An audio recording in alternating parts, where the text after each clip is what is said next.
Hi everyone, in this video we're going to be taking a look at Inspector Calls, specifically focusing on the character of Sybil Birling. Now we're going to be looking at some of the key quotations and how to respond to the exam question. If you haven't done so already, please can you also like and subscribe, it really does help us out when you do so. So by the end of the lesson you'll be able to recall key details about Mrs Birling, understand some of the key quotations for this character, and finally apply your understanding to write an exam response. So the first thing I'd like you to do is I'd like to think about some of the key methods that you look at within the play and think about the challenges on the right hand side.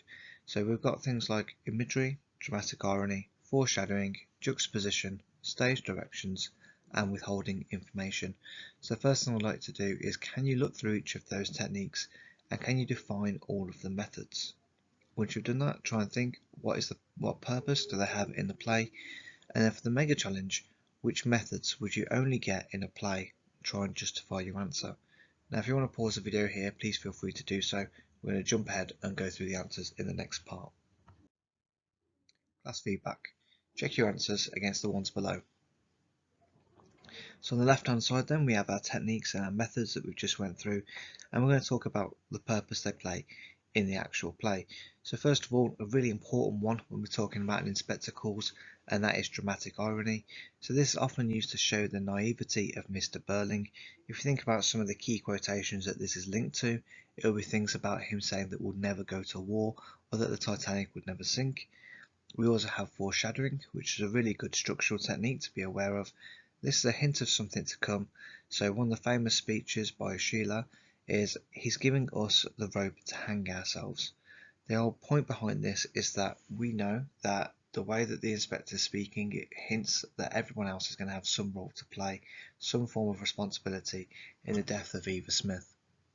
Next we have imagery. Now this is a very just common language device. So this is to create pictures in the mind of the audience. We have stage directions.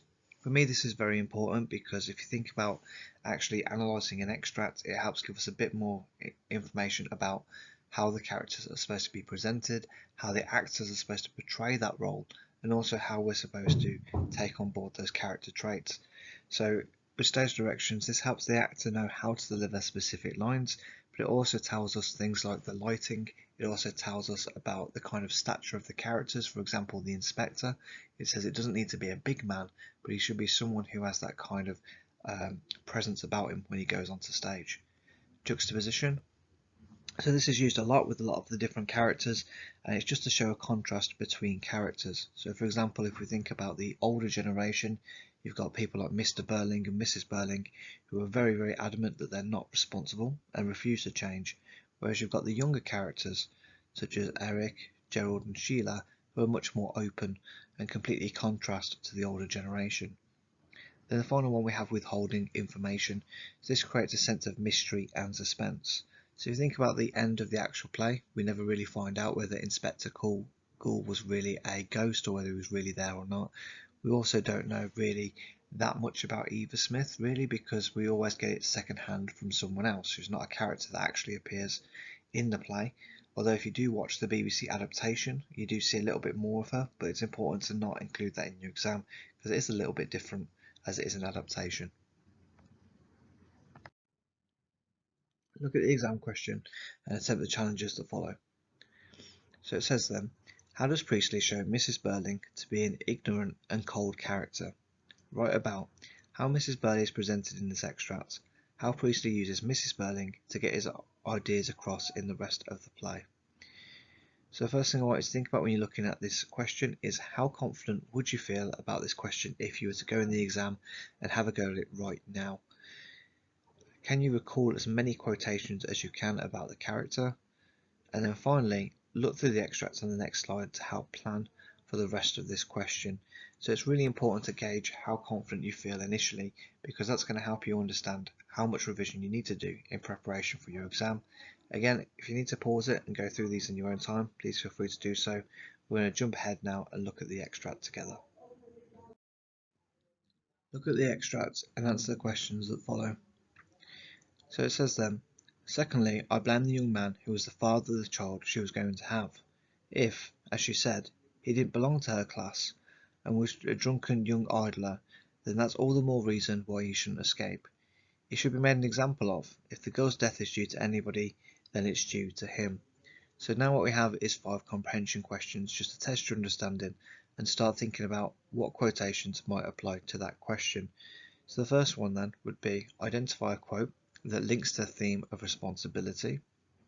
Number 2, identify one quotation that links to the theme of elitism. And what we mean by that is the rich versus the poor. Number 3, identify the adjective that is repeated to show the generational gap. And number 4, who does Mrs B really blame for the death of Eva Smith? And final one, number 5, what method has Priestley used in this example to show Mrs Birling as foolish? So if you want to pause it here and go through it at your own time, please feel free to do so. If you're unsure about any of the ideas that you've come up with, please do leave us a comment below. Happy to get back to you if you want a little bit of feedback regarding these questions. What we're going to do now is we're going to have a look at a few key quotations for this character, and what I'd like you to do is try and figure out what is missing from the blank spaces. Look at the quotation and miss out the missing words or phrases. So it says then, she says the father was only a blank, silly and blank too much. So I want you to just have a think what might go into the gap. If you can, also stretch and challenge yourself and try and think what part of the play as this quotation came from. Number 2, you're quite blank to suppose I shall blank what I did. So again, if you can work out what is missing from the gaps, and also think about the stretch and challenge task, what part of the play is this from? Thirdly, we have go and look for the blank of the child, it's his blank. So think about some of the key themes that we went through, and also try and think what is Mrs Birling trying to say about her idea of responsibility.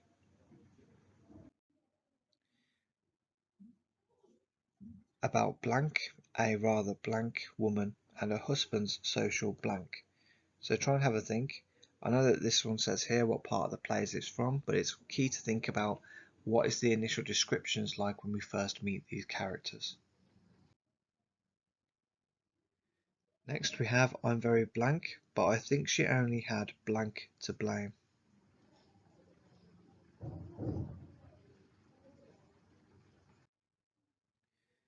Next one. You know my blank was Lord Blank only 2 years ago, and that he's still a blank.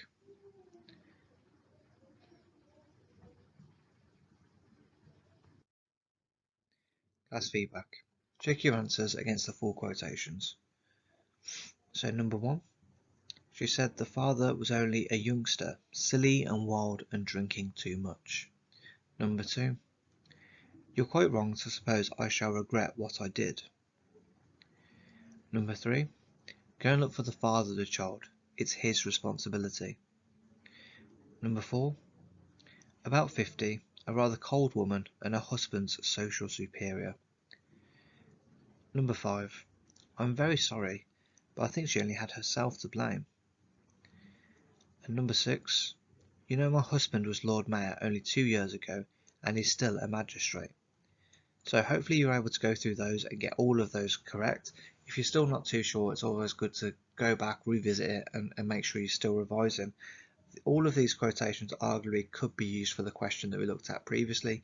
So we're going to go back now and start focusing back on that question that we looked at the start of the video. Look back at the exam question and attempt the challenges that follow. So here's our exam question that we looked at previously. So how does Priestley show Mrs Birling to be an ignorant and cold character? You can write about how Mrs Birling is presented in this extract, how Priestley uses Mrs Birling to get his ideas across in the rest of the play. So I'd like you to think about first of all then, can you look back over the quotations that we just went through and select 3 judicious quotations to use for this response. Now if you're not too sure what we mean by that when we say a judicious quotation, what we mean is some of the most appropriate quotations to respond to the question, one that's going to allow you to have plenty of analysis and link back to the focus of the exam. Super challenge, how would you structure your response? So what do you need to include to get a high mark? So the problem with this is that a lot of teachers have different ways to structure a paragraph, and it's important that you stick with one that you feel confident and comfortable with. And then the mega challenge, look at the response on the next slide to help write your own response to the question. So this is one student response though, and then what I'd like you to think about is how might this be improved to get more marks. So it says then, the writer has presented Mrs Birling as horrible. This is presented in the line, "You're quite wrong to suppose I shall regret what I did." This shows that she's horrible because even though she knows she had some part in Eva Renton's death, she doesn't want to have any responsibility, so therefore she's horrible. So what I'd like you to do here is I'd like to think carefully about how a response should be structured. I always think carefully about the assessment objectives as well, and try and really assess whether this response is going to get a good mark or whether there's some serious parts that need to be improved or adapted. So remember, it's a good idea to rewrite the response to try and gain more marks. Always try and stretch and challenge yourself. Really trying to practice your own writing is one of the best ways that you can get ready for the exam. I'm going to look at what one of my students has wrote in response to trying to improve this first example. So if you are still struggling to start, here's one of my students' examples. This is the paragraph structure, or kind of the paragraph structure that they were using. Okay, so they went point, evidence, explanation, connotation, explanation, and then link. Now I'm not 100% sure if I like this paragraph structure. It wasn't one that I would suggest necessarily, but it was the one that they used with their normal teacher, and this is what they ended up writing. And you can see straight away that this has been planned out a lot more and has a lot more detail than the previous one. So it says there then, Priestley has presented Mrs Birling as a stubborn and selfish character. This is shown by, "You're quite wrong to suppose I shall regret what I did." She is shown as stubborn when Mrs Birling says this, which shows she doesn't want to take responsibility for Eva Smith's death. In addition, the adjective wrong suggests that she refuses to accept responsibility even though she did have some part in Eva's death. This presents the character as cold and ignorant because she will never take any responsibility. And you can see there just initially that there is an improvement. They're actually talking about the right character for one, calling it Eva Smith, not Eva Renton, or however it was phrased in the previous one. The quotation has remained the same, but what they're doing is they're zooming in on the key word and they're making a clear and accurate link back to the focus of the exam question. In terms of our next lesson then, what we're going to be doing is we're going to be recalling some key details about Gerald Croft. We're going to understand how to approach an exam response, and we're going to apply understanding to an exam style question, all in preparation for our final exams. Now, if you need any additional help or support, new videos will be added every single week. Alternatively, you can leave us a comment below or visit our partner channel Bookworm Teaching for more lessons and guidance on all things English. Thanks ever so much for listening, guys, and all the best for your work and revision in the future. Bye bye.